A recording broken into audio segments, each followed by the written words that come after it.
BC cancer oncologist Dr. Sarah Finlayson says it's excruciating telling patients with gynecological cancers about how long they'll be waiting for treatment.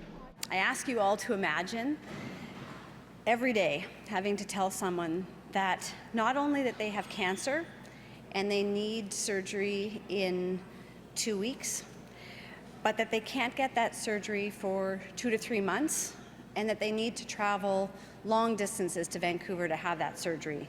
Finlayson applauds the province's plan to add new gynecological cancer surgery and treatment centres in Kelowna and Surrey and expand existing centres in Vancouver and Victoria.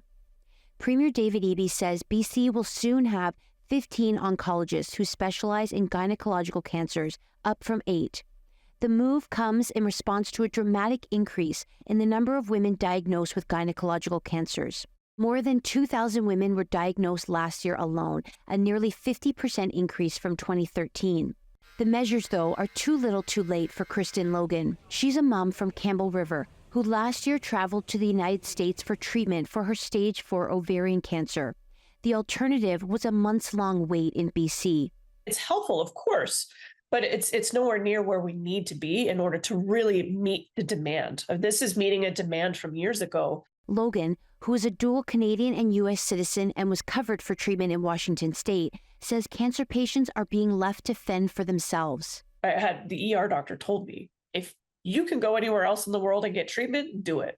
Logan says she's lost faith in BC's cancer system and backs a plan by BC Conservative leader John Rustad, which would pay for healthcare procedures out of province if benchmark wait times here in BC aren't met. I think that's absolutely the right thing to do because the alternative is to let people die. And how is that ethical?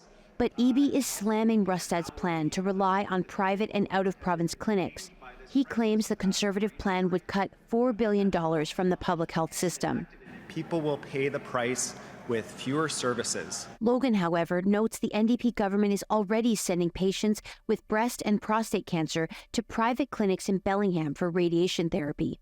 Why was I left to die? Why are other people being left to die because they don't have one of these two types of cancers? The government has already spent $16 million to send just over 800 cancer patients to Washington state since the program began last May. Katie DeRosa, CBC News, Victoria.